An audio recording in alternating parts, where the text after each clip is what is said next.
Hey, you're listening to the Sub Club podcast, a show dedicated to the best practices for building and growing subscription app businesses. We'll share insider secrets from the top subscription apps on the app stores. Let's get into the show. Hello, I'm your host, David Barnard. For the first time ever, I'm flying solo today. RevenueCat CEO Jacob Eiting is busy CEOing.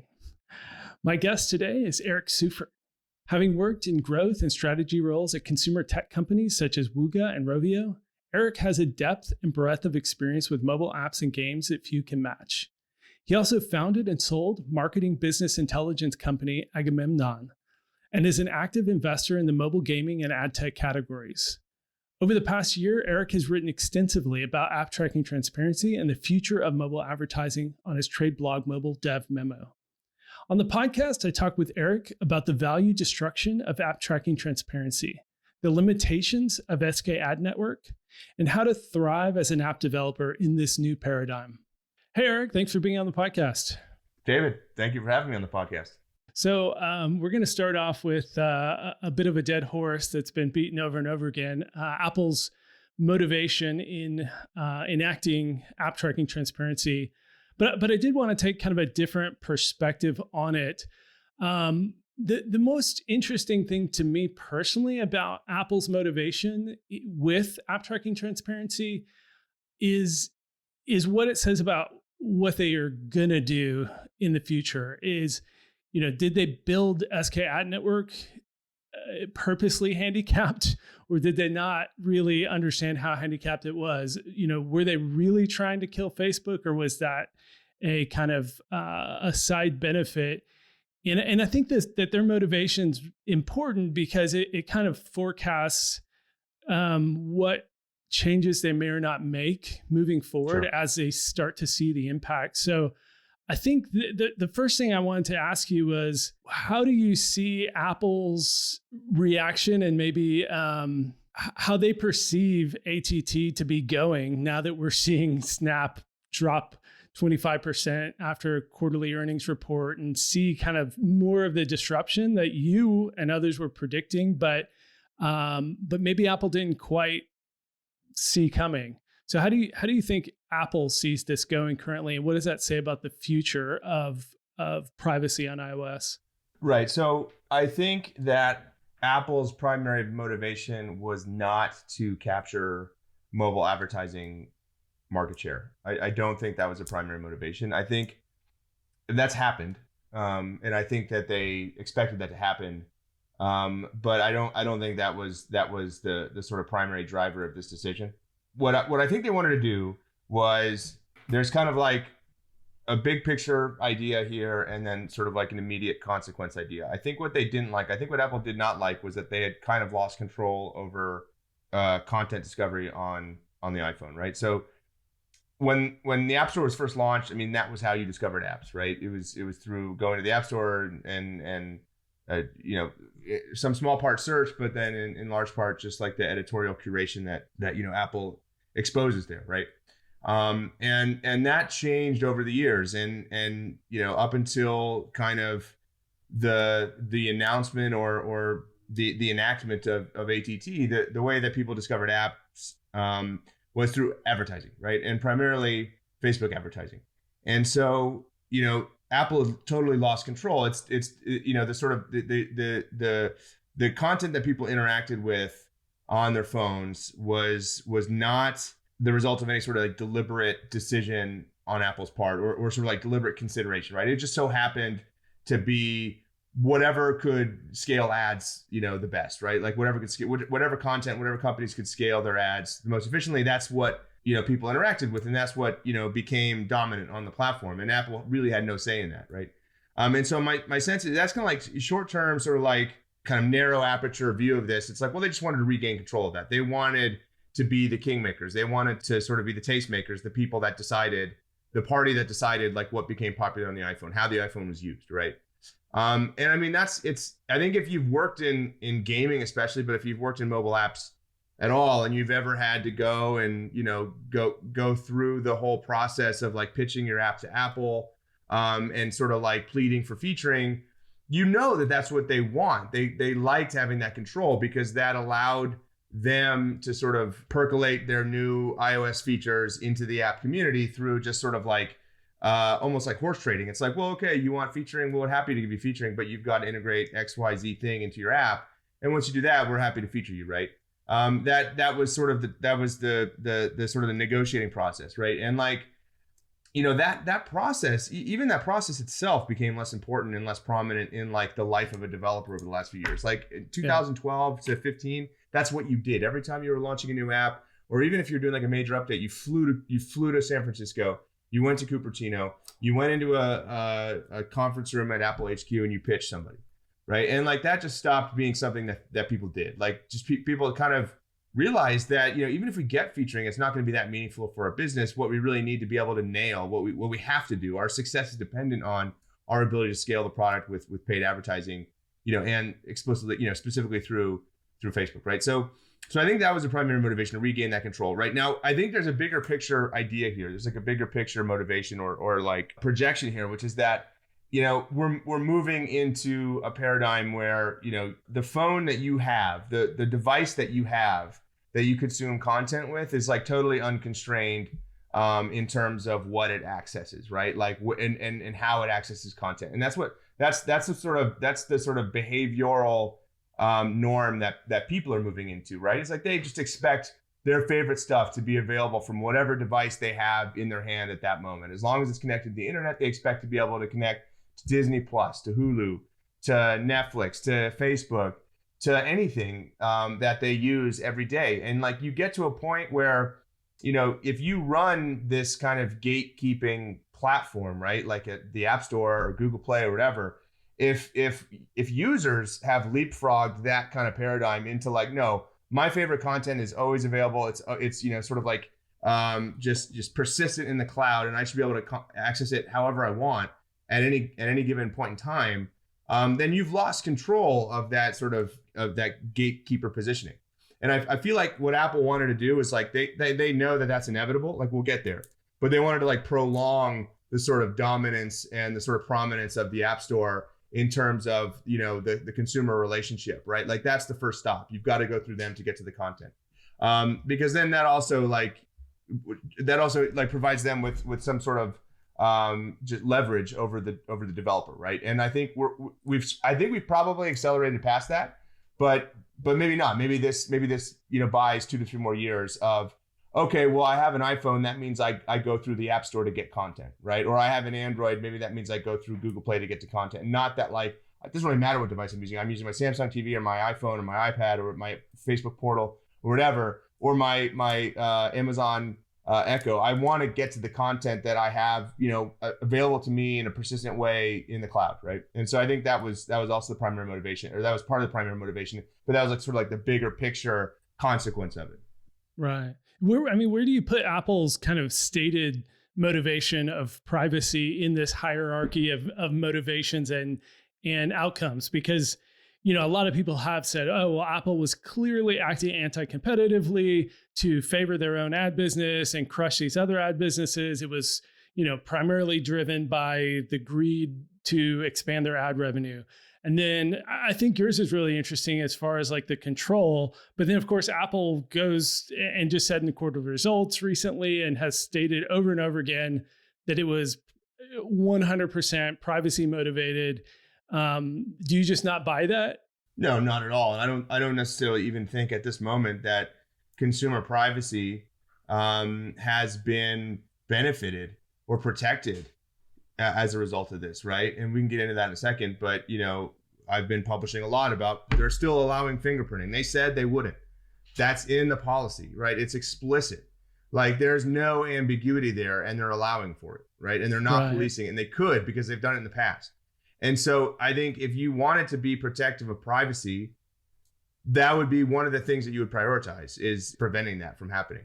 And you don't think that diving into fingerprinting real quick, do you think that it's potentially that they're just delaying the enforcement to kind of smooth some of the disruption that app tracking transparency has already caused? Because them not enforcing it immediately doesn't mean they're not going to enforce it. So, but I find it baffling as well that they're not. So do you see them enforcing it soon, or do you think that this really is an indication that they don't actually care about privacy and that it's not ever going to be enforced? They could enforce it at some point, and like there was like, I think, kind of a widespread belief that in the developer community that there was going to be a grace period, right? They would introduce ATT, but they're going to allow for fingerprinting for some amount of time, because you know if you just made this very radical change and it was like absolute from day one, the impact would have been even more severe than what we saw. So there was a belief that there would be a grace period, but we're going on like 4 months now, right? And the thing is, my sense was because they talked about private relay at WWDC this year, and I was like, oh, okay, that's how they do it, right? And I've talked a bunch about how it would be clunky to police fingerprinting through the App Store review process, right? I talked about that in a piece I just wrote 2 weeks ago or last week, and it would be clunky, but they could have introduced this in private relay. I thought that's what they were going to do, or at the very least, they would roll private relay out, because it applies to Safari traffic now, and they would say, look, well, we have to reach parity on our treatment of the web and our treatment of in-app traffic, and so therefore, maybe for whatever technical reason, we can't obfuscate the IP address of in-app traffic. It'd be too expensive, or it's a technical challenge that we haven't solved yet. But like, this is the moment, ad tech, when you must stop fingerprinting. And I think if they said that, these ad tech companies would, right? Because the way that they've sort of implemented this in a lot of these solutions is it's like an option, right? Like they say, you can turn it off if you want, right? Because I think these ad tech companies are surprised. They thought fingerprinting was going to be prevented or policed early on, maybe not on day one, but you'd get like 2 weeks, a month. Right. And so they kind of introduced this as like an optional feature, right? And then, and they present it as like hey, it's a feature for developers if they want it. And so, it's something that they could switch off, and they're ready to switch off, I think. So I think even if Apple just sort of like, kind of pantomimed those motions, people would stop doing it, because, okay, it's actually, it's sort of like actually against policy now versus just before where it was like ignored. But, I thought they were going to introduce it in iOS 15 for that reason, or at least, again, like just go through the motions of saying that, right, that it's not allowed. But so just back to your question about like, where does privacy sit in the sort of list of motivations? I think it's probably, so the hard time that I have with like reconciling this idea that like, and you hear this a lot, like Apple cares about policy, like people say that, or privacy. Apple cares about privacy. How could Apple's not a person? Apple's a corporate structure. There's however many employees at Apple. They don't all agree on things, right? And Tim Cook is not a dictator. He can't just run the company like that. Apple shareholders, have some control. His board has some control, right? And so, or at least they have influence. And so like the Apple it doesn't have like a monolithic opinion about stuff. It's not an entity in its own right. And so like, I just don't buy this idea that a company can care about some abstract concept, right? Like, here's another question for you. Like, Apple makes the Apple Watch, right? It's a health tracker. Does Apple care about your health? Are they really concerned? Are they genuinely, invested in your health? Right? Or they want to sell something, right? And so I think the idea with privacy is, okay, it gives us an opportunity to strike a juxtaposition against Android, which, is kind of perceived, I believe, as like less sort of like privacy safe. But even Android has gone to great lengths, or Google has gone to great lengths to sort of bring privacy to the fore on Android. A lot of it's just about informing consumers about their data being accessed, but it's, still they've done some things, right? So anyway, I don't believe that a company, a corporate entity can care about an abstract concept, right? So putting that aside, what does privacy buy them? It buys them that juxtaposition, and then it buys them cover, right? It buys them cover to do all this other stuff, right? And then to spin up this big narrative that probably helps to sell iPhones, right? Because you know what I mean? Or future AR glasses, or exactly. I think in some ways positioning themselves, they care about privacy insofar as it's an incredible marketing tool for them, and Sure. and it gives them cover for future devices. They become more and more and more and more private. I mean, this thing that you wear on your wrist, biometric sensors and tracking your Right. sleep and everything else, customers are going to feel more comfortable wearing AR glasses that have cameras on them when it's Apple branded than when it's Facebook branded. I mean, there's been backlash with the Ray-Ban glasses from Facebook. So yeah, I mean, I get you. They don't. The Apple fanboy in me wants to believe that Apple wants to do good in the world, but I've since lost my Apple religion, but I do think to a certain extent that they do care about privacy, and whether or not any of that's motivated by goodwill or otherwise, it's incredible marketing for them. And so that being the case, and this is where maybe our opinions diverge, or at least how we interpret some of what's been going on. I still am of the opinion, as naive as it may be, that privacy was the primary motivation for them, whether altruistic or marketing or whatever other reasons they have to be positioning themselves this way. I still think that was primary, and I don't know that they even fully understood or expected some of the things that have been happening. I think they thought SKAdNetwork was a better solution than it actually is. And I don't know that they expected to see a company like Snap that is actually fairly aligned with them, at least, again, in marketing and a public perception as being a more privacy focused company. And to see this company that has been kind of rooting and talking positively about app tracking transparency and see them drop 25% in a single day because, and then say specifically it's because SKAdNetwork isn't delivering. Yeah. I mean, I still think personally that this has more to do with Apple not understanding and not listening to the industry, which we've just seen for decades, right? Like Apple doesn't listen. They're not good at like receiving outside feedback on roadmaps, on their APIs, on anything else. They think they know what to do, and they think as a product company they can just build this product and bring it to the world, and it's going to be the best thing since sliced bread.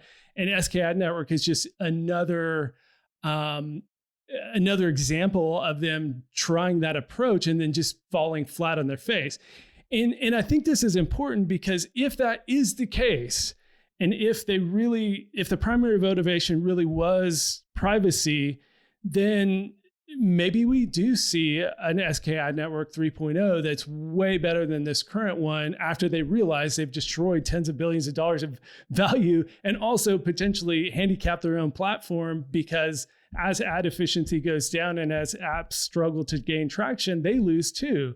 So yeah, I mean, I guess just I'd love to hear your kind of response to that, because I know we probably disagree on this a bit. I guess it doesn't really matter. Like, if we, I don't know, at this point, it kind of seems like semantics a little bit, because it's like, well, they care about privacy because privacy is a good marketing message. Like my point is, like, I don't think they generally care whether people's data is being accessed by advertising networks, right? I don't think they cared about that to the degree that it didn't impact. It was happening sort of unawares, right? Like, or that these users were like sort of unawares. Once it became like a sort of social rallying cry around Facebook and it's the congressional testimony and you're listening on our devices, and like once it became something that I think that they could exploit, then sure, then maybe they care about it because it is a differentiator for the products and they can help them sell more products, right? But I think, so first of all, so we are on SKAdNetwork 3.0. They released 3.0. 3.0 is just like a minor improvement. So 3.0 added view-through attribution, and I think it added one more thing. And then also with iOS 15, they allowed the post packs to be sent directly to the advertiser, not just the network. So I mean, those are improvements, but I don't see them continuing to develop SKAdNetwork. I just don't see that. But I think I do agree. I agree with you that they didn't understand how consequential that this would be to the advertising. I think it's an example of like the left hand not talking to the right hand. Apple is like a super secretive organization, not just to the outside world, right? Internally, Apple teams are very secretive, right? And I don't know that the App Store team was talking to the iTunes team. I mean, I don't even really know how the sort of corporate structure separates those two teams. But my sense is that like the App Store team, the people that work with developers, weren't aware of this. Like, and I've been told that they learned about it at WWDC 2 years ago. Right. And then they had to field a bunch of angry emails and phone calls. Right. I think there wasn't a whole lot of consensus internally around what the impact of this would be. I think the impact was underestimated. And to be honest, I don't think they would have released something if they knew that it was going to wipe out, just annihilate a quarter of Snap's market cap in a day. Right. I don't think they would have released something if they knew it was going to annihilate a fifth of Zynga's market cap in a day last quarter. You know what I mean? I don't think they, and what we saw with Facebook was that there's like this kind of slow erosion of market cap from like the, all-time high a couple months ago. But, the damage hasn't been just in terms of stock price, hasn't been as severe to Facebook as it has to some of these other companies, who weren't really doing the things that Apple wanted, to sort of to mitigate, right? Right. So I don't think that they first of all, they didn't, workshop this with advertisers. Like, I know that to be true. Right. Or I believe that to be true, unless some people did it in like, deep secret and they've never revealed it. But I don't think that's true. Because I've talked to a lot of people. No one was consulted about this that I've spoken with.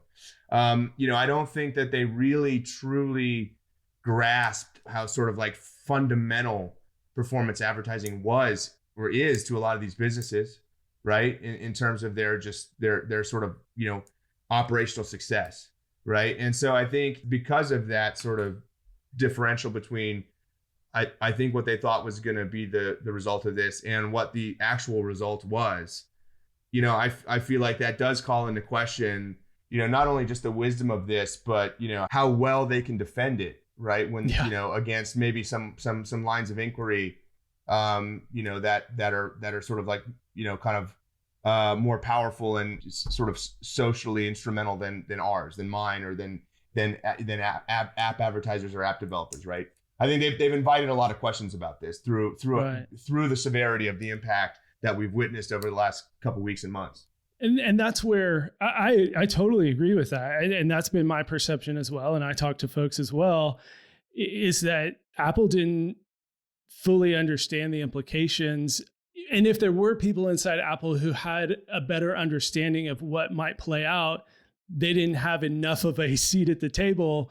And that a lot of this was just ivory tower thinking, was Apple building SKAdNetwork thinking, oh, this is going to be a great solution, without, like you said, workshopping it with the people who would actually have to use it, and then, coming up with a better solution. So then my question for you is, okay, you were kind of Chicken Little for a year. The sky's going to fall, the sky's going to fall, the sky's going to fall. I mean, you've been really one of the most vocal people about how big these impacts were going to be. And you had a lot of people in the industry saying, oh, it's not going to be that bad. It's not going to be that bad.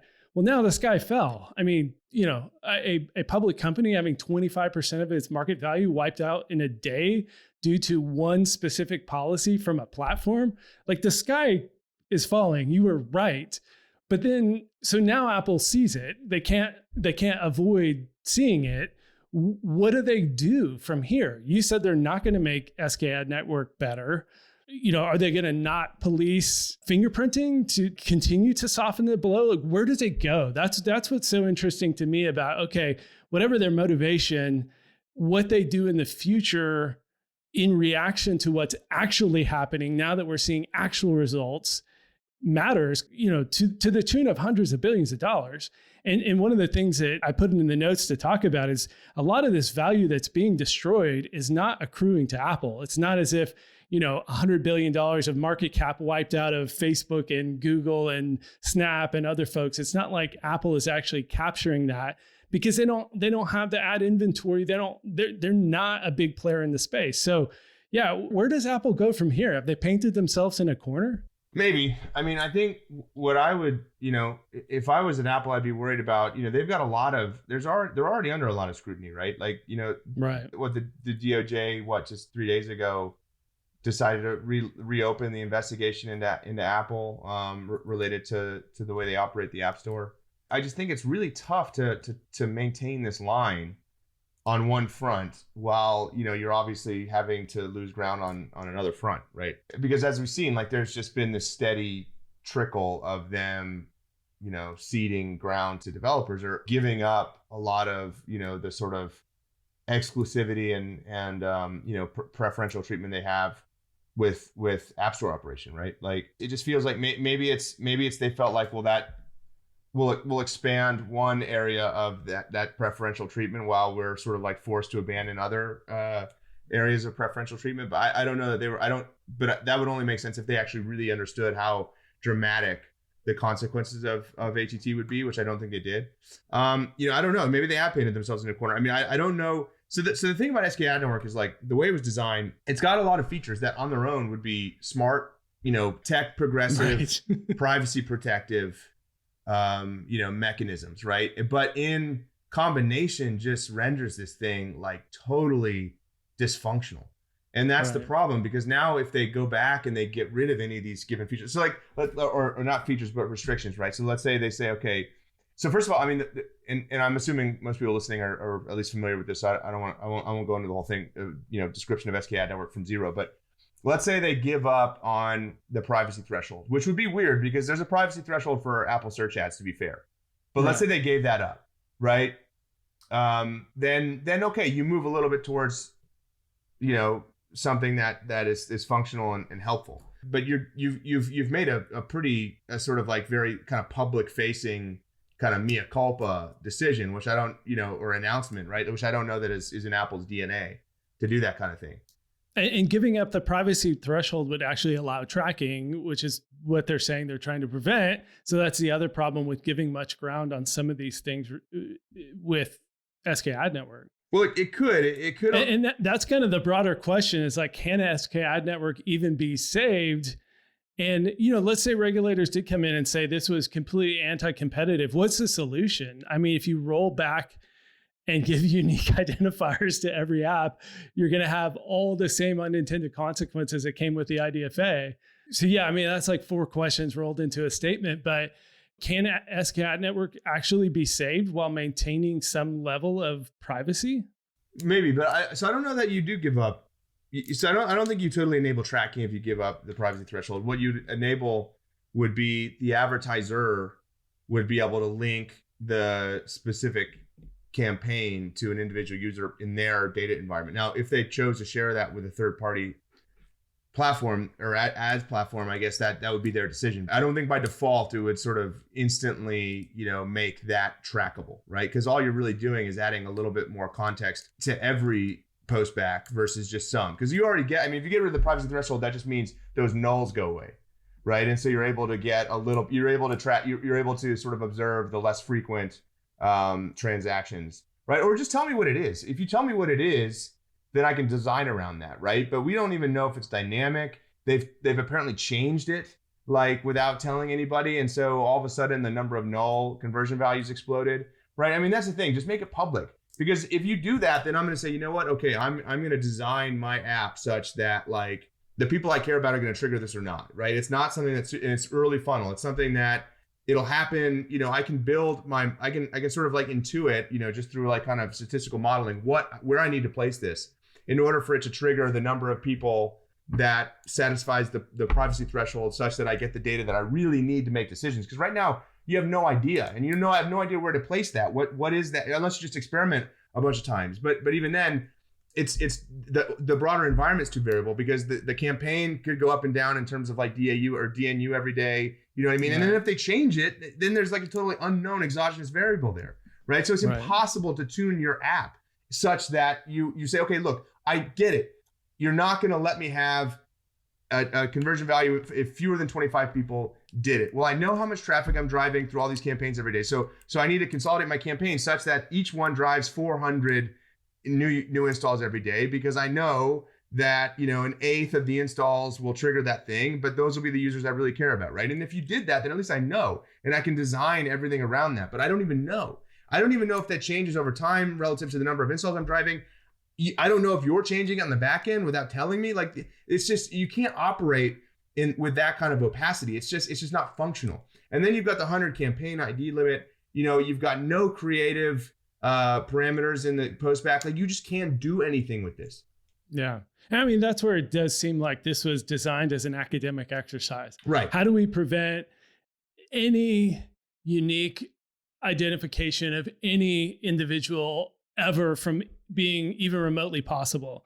And it was an academic exercise that they played out. Whereas if they had workshopped it with the people who actually have to use it and had thought through the kind of business use cases, and you made a valid point earlier, you don't automatically enable tracking by reducing the privacy threshold. But I think, Apple should kind of rethink some of the priorities around this so that you get better business metrics, even if one or two people can slip through the cracks of being able to be uniquely identified. And I think the argument there is like, it doesn't matter at scale. Like if one person slips through the cracks, Facebook is not going to build technology around finding that person here and there that slips through the cracks, because it doesn't matter to their business to find one or two. It matters to have more data on everyone. So the campaign ID limit, the creative ID, like all of these seem very ivory tower thinking that just is not going to play out in the real world. So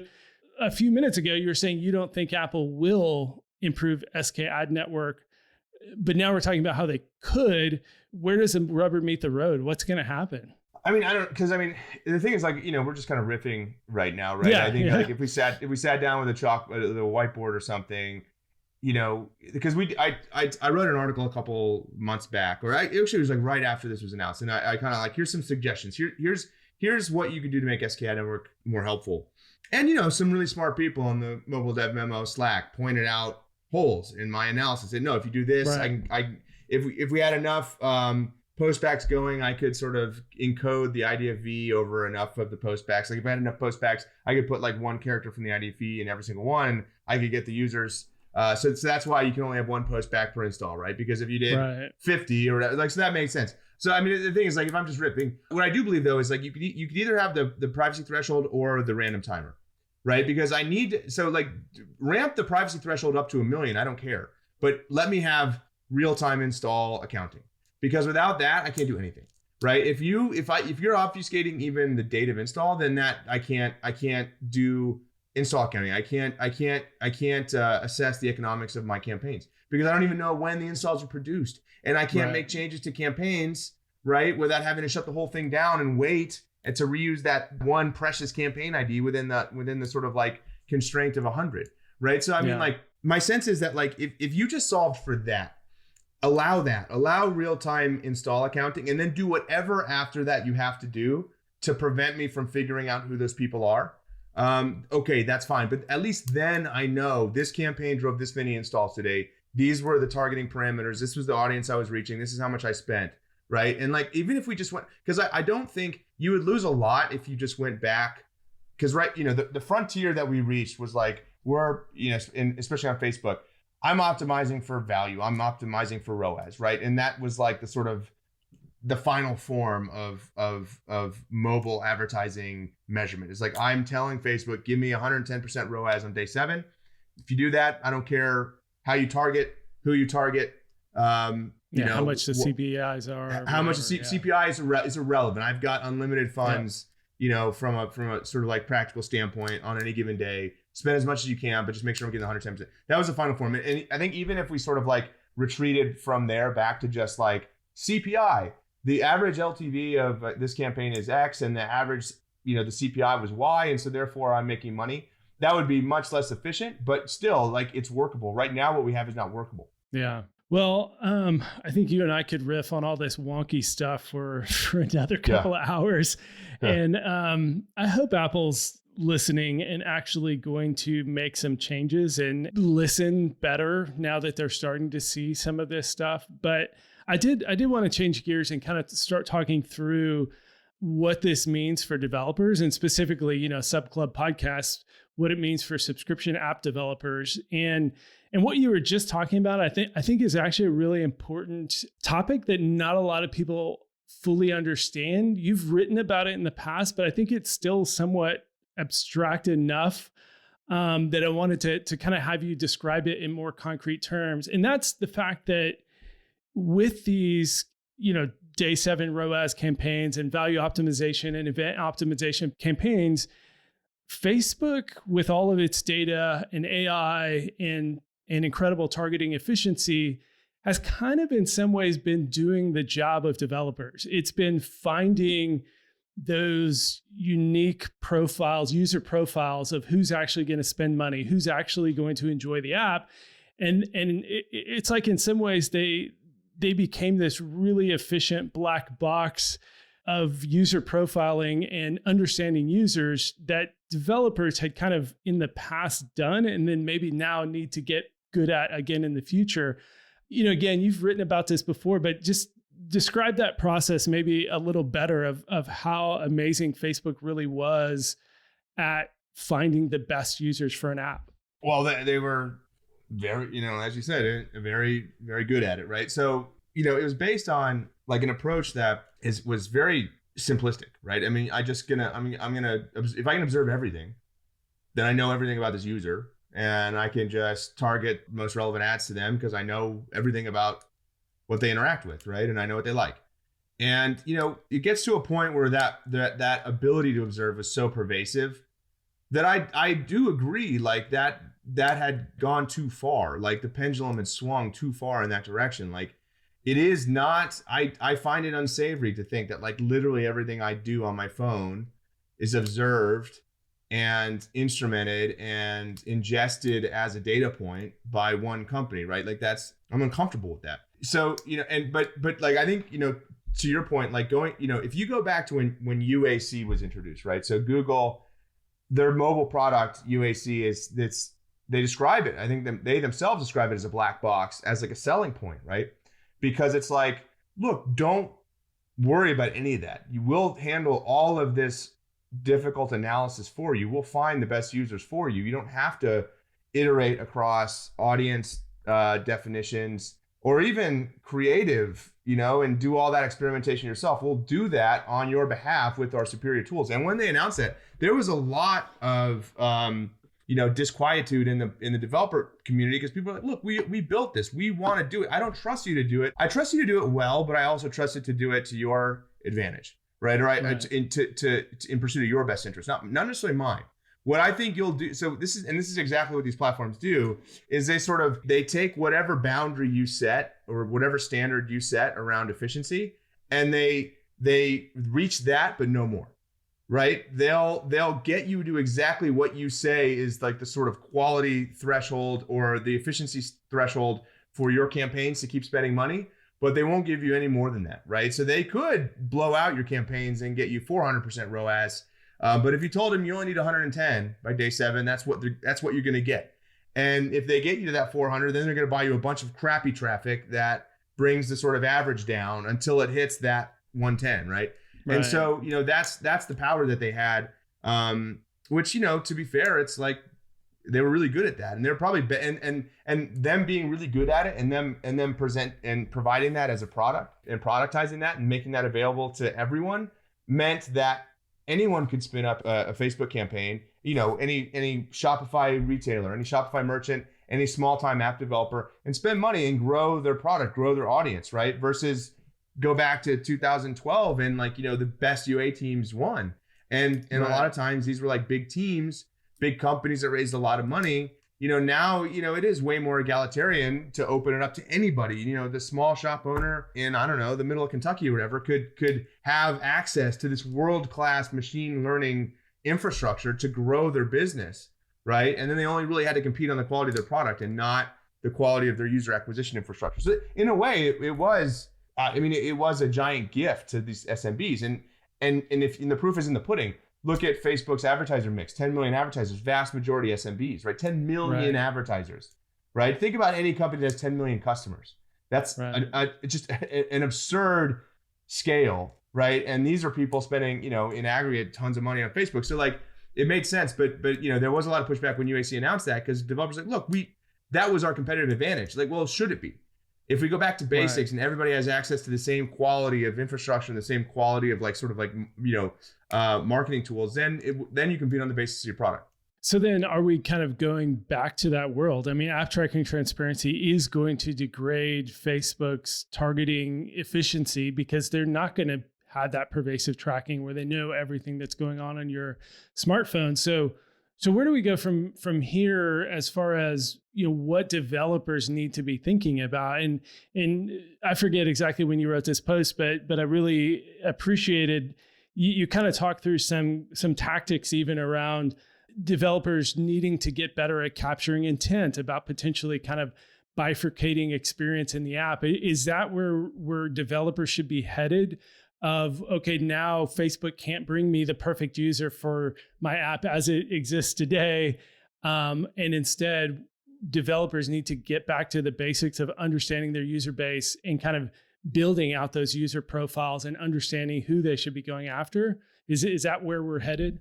I think so. I mean, I think we talked about this last time I was on this podcast, but like, so when I wrote my book, Freemium Economics, I mean, this was like 2013, right? And so this AEO didn't exist yet. VO didn't exist yet.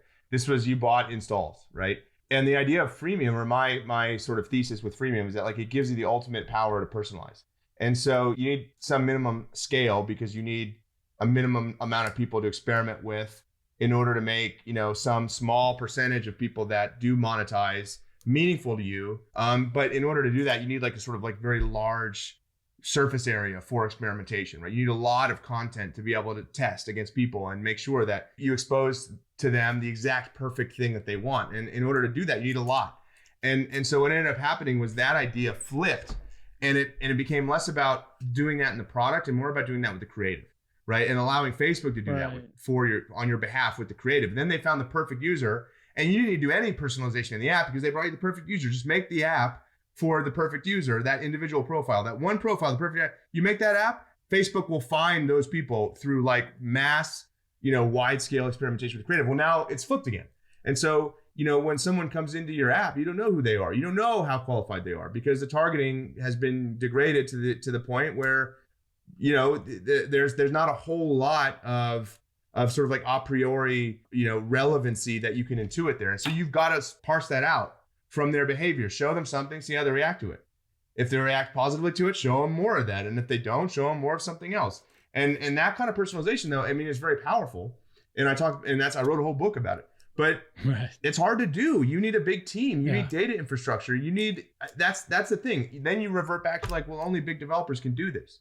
Right. And so you kind of just edged out the small guy, the developers that are just like a couple people and they got to just whiff, or they got to take a flyer on some idea and they better hope that it works, right? Versus being able to kind of iterate into that and provide one app that gives like personalized experiences to sort of everybody that comes through. Yeah. So then what would your advice be today, knowing that you can't just, throw $100,000 at Facebook and let them figure out your perfect user? How, if you're building an app today from scratch, or let's say you're at $20,000 or $30,000 in MRR and you want to make that leap and really grow, what do you do? Well, I think so. In that post, the one thing that is, it's a worthwhile exercise, but is trying to instrument these signals with the conversion values for SKAdNetwork. Now, the problem with that was, going into this before ATT was launched, and I worked with some companies to do this, and it's like a data science exercise, right? You just you run these, you go back and you have like kind of look back models, and you find out what the commonality was amongst people that ended up being good users, and you try to surface that in the app, and you encode that as a signal for SKAdNetwork. The problem is going into that exercise thinking that SKAdNetwork was like a good faith solution. Right. It made sense, but now we realize, well, we don't even know when they're gonna how many of these we need to trigger before they even start reporting them to us, right? And so like it's like, okay, well, that's not really an option. I think the other thing is, you approach this as more of like a product marketing, project and just trying to figure out who your audience is, right? And that's like going back to basics. That's saying, okay, like what are the demo features of the groups that like this type of product, and that's what I have to target against.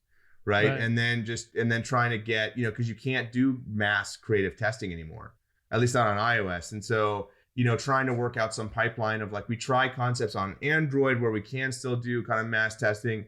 And then we promote the conceptual winners to iOS, but then we've got, fewer variants to test there. So we've got to kind of adapt that for the iOS environment. Like, it's just, you lose a lot of, there's very lossy that each time you sort of transfer some sort of component of understanding from a totally separate platform to iOS, and then from iOS to like different environments to other environments on iOS, you lose signal there, you lose precision. So, but that's it, right? And then, trying to get away. So I think another thing is that, you talk to some of these companies, and Facebook had become like kind of a drug for them. It's just like they were addicted to it. And it was just so easy to only use Facebook, right? Because you could accomplish pretty much everything you wanted to, but, that's a classic, sort of, that's a classic sort of blunder from just a commercial perspective. You never want to be totally dependent on another platform. Now Facebook didn't make this decision, Apple did, but, nonetheless, you're sort of devastated by it, right? Because of that dependency. So I think, the other piece of this is just doing the work you should have done a long time ago, which is to diversify your traffic mix, right? And that's actually kind of difficult. Like, because Facebook, again, they did all that creative exploration for you. You know, they have such a broad user base that you could find all these different groups in scale, right? To scale, like even niche audiences, like any sort of like niche 4X strategy game, you'd find enough people to build out a big DAU base. And that's not true on all the other platforms, right? And you got to really nail the form factor for those. Like Snap is totally different. Like the way to approach Snap is totally different than Facebook.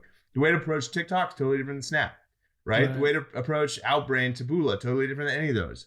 You know, the way to approach YouTube is even different. Like all these are very, you know, particular, unique channels, and the way that the ads are exposed in the products is different across them. And so you've got to go through the work and the investment. You're investing in the data and sort of institutional knowledge. And a lot of people just never went through that exercise because it's like, I can just spin up, I can spend more on Facebook.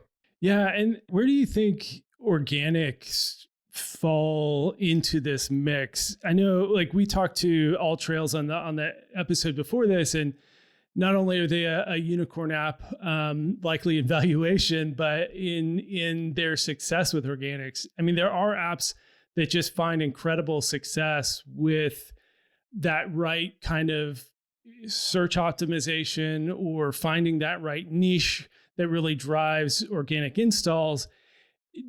Where do you think the average app should be placing organic, and how much focus should they be putting on trying to get some of this free attention and build, you know, user generated content and links and things like that? I mean, do it to the extent that you can. I mean, why not? You know, I don't think you've got to choose one or the other, right? I mean, you should be ideally maximizing the effect of both of these strategies. But I will say one thing, it's that you always have to turn on paid UA. Right? You've always got to turn on paid marketing. There's varying, you know, sort of timelines, you know, over which you have to confront that reality, but it is a reality. You've always got to turn it on. And like, I've done enough like advisory for like private equity funds and just big companies that are looking to buy other companies. And it's always, the reason they bring me on is because I'm going to say, we could triple this business if you did paid UA.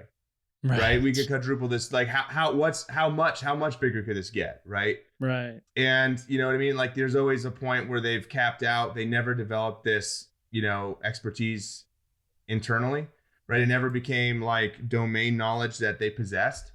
And for that reason, there have been a lot of false starts because it's like, well, we can always sort of lean back on organic and it's going to take time to spin up paid, and they bring someone in and within 2 months, they haven't really materially improved the business. And they spend a bunch of money, so they get fired, or you know, they get their budget cut and they quit, and then they do that 3 more times, and then they realize we're stalled out in growth, and no one wants to come work to be our CMO because like it's pretty obvious that they're not going to get, you know, the full freedom. And the only way to sort of like break out of that cycle is to have the company get acquired, right, by a private equity fund who's going to say, yeah, we're going to bring in a CMO, and you know, these management's kind of gone, and or they're gone, or they can stay, but they have to play ball with the new, you know, the new execs, and we're just going to spin up paid marketing, and that's how we grow this asset, and that's how we make our money. So I've just been on enough of those deals where you always turn on paid UA. Even if you think you never will, it happens, you know, outside of your approval. Yeah, and I didn't mean to phrase a question in any way that made it a black or white, that you had to choose one or over the other. And actually, I was trying to kind of throw a softball at you, because I think your thinking on this is great, in that the sooner you do spin up some level of paid marketing, the sooner you can understand the different audiences that are going to be coming into the app. And that's something you've talked a lot about that I think is really fascinating, is that, yeah, if you can find a good organic channel, go for it and bring traffic in, but know that when you spin up ads, that traffic's going to look different. They're going to convert different. Right. They're going to be interested in different things.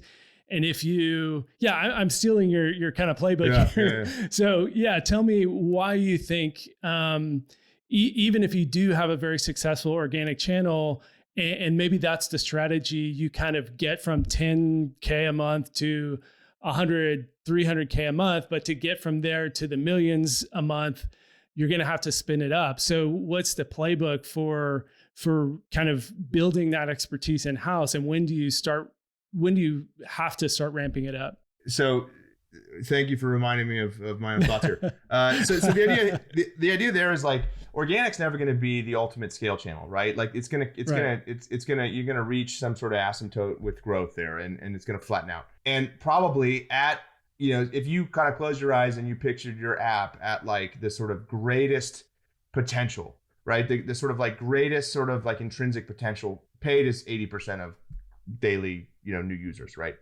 Or 60 or whatever, but it's the majority. And so if you've only, grown via, just sort of like organic traction and organic like magnetism, and you've gone through like many sort of cycles of app or product iteration to sort of optimize the product for that group of people that will look distinct from people that have responded to some kind of stimulus, right? And have some sort of intent, sort of like, driving their adoption of your product, then you've optimized for the group that at the greatest potential scale of your product is a minority, right? And what you really want to do is you want to optimize the product for the majority, where the growth can be, right?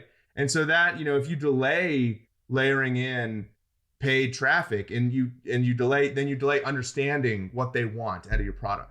And the sooner you bring that in, the sooner you can sort of optimize the product for them, the more efficient your paid traction will be. And you'll get an organic halo effect from that, right? And so it's like, well, the sooner that you do that, the faster that you sort of reach that sort of, you reach that potential on the organic side. So it's more about like, you're thinking about like how, an exercise that I always love to do is just like pause and think about like, what would success look like? And for most apps, success looks like, we're spending a ton of money on paid UA. And there's a lot of organic too, because that's just a function of being a successful app that a lot of people know about. But we're spending a ton on UA, and that's a good thing. It's not a bad thing. It's a great thing. Right. And so, but the majority of our users came in through paid UA. And so we've optimized the app for them. And so we've made the economics better over time.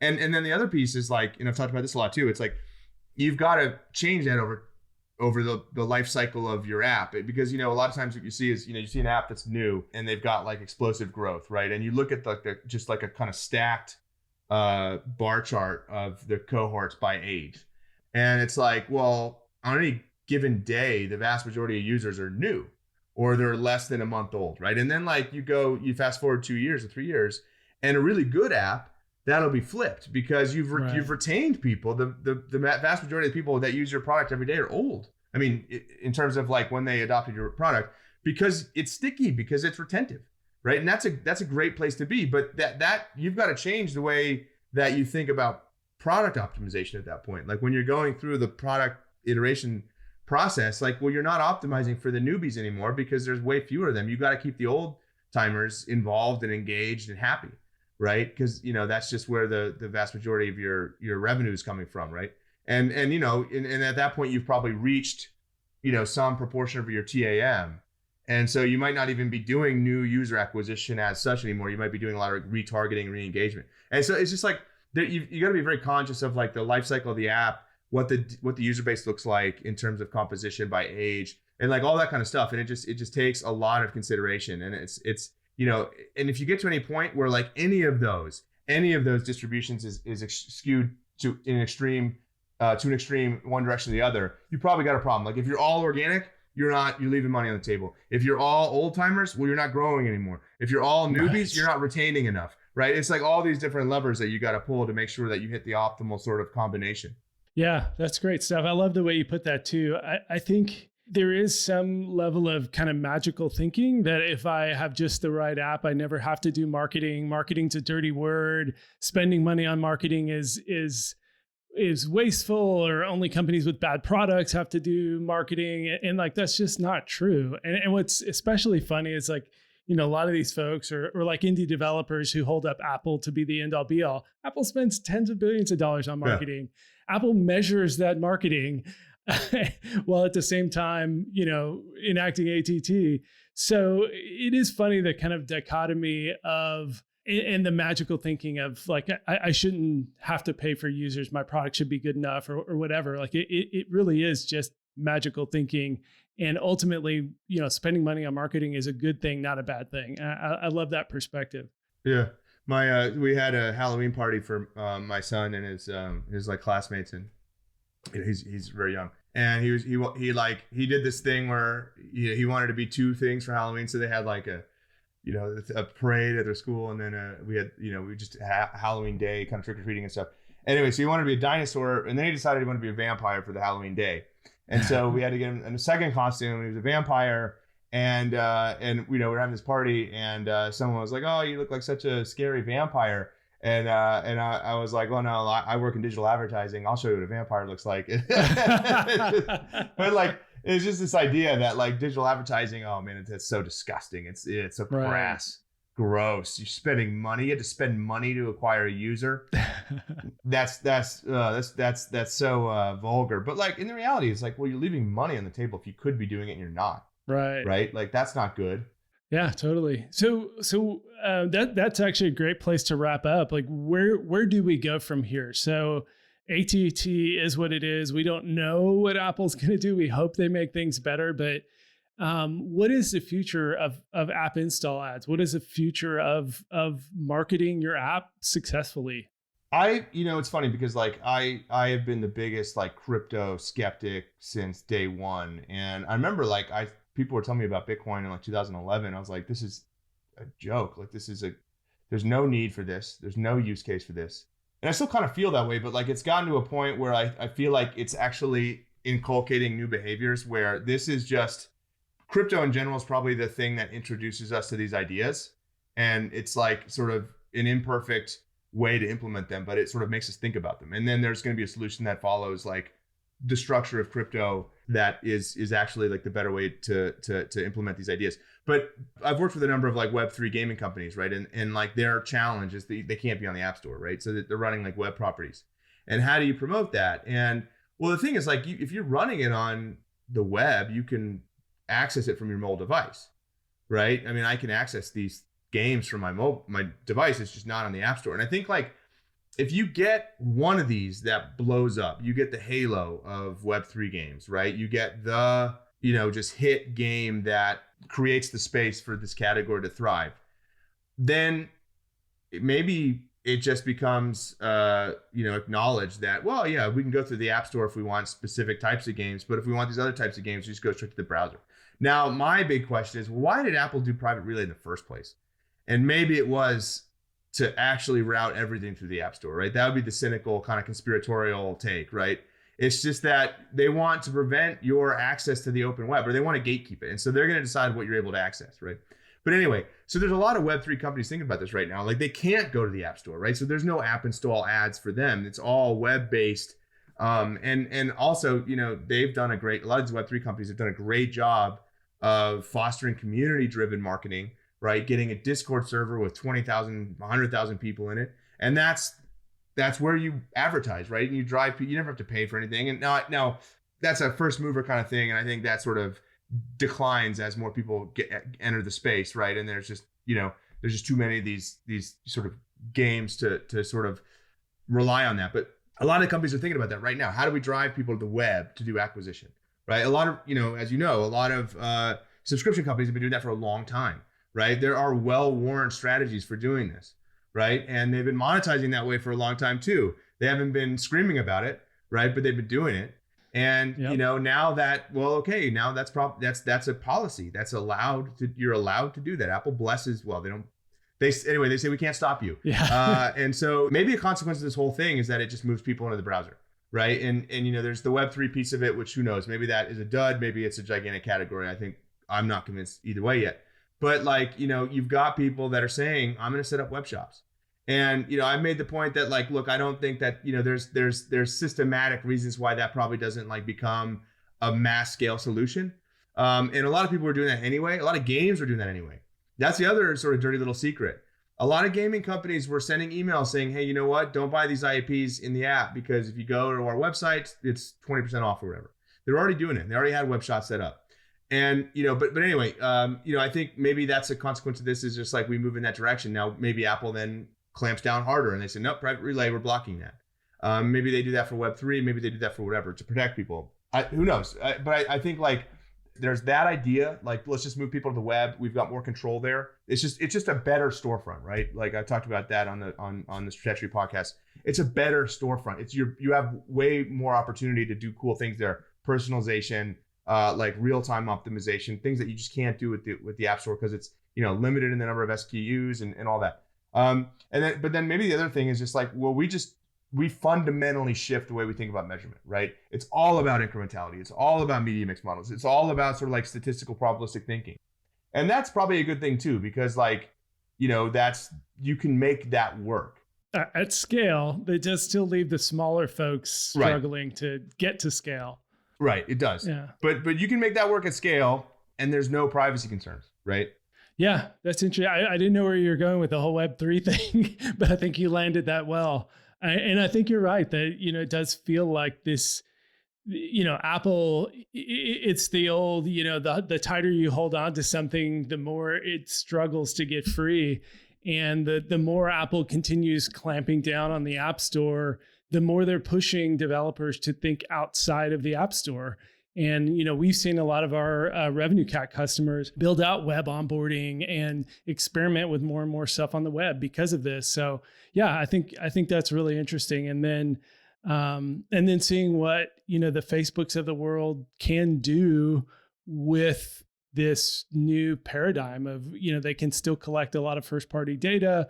Some of their signaling is gone, but it's going to be interesting to see, the kind of solutions they build in the coming years to kind of bridge some of that gap. And I think, probabilistic and incrementality and all that's gonna play big. All right, well, let's wrap it up then.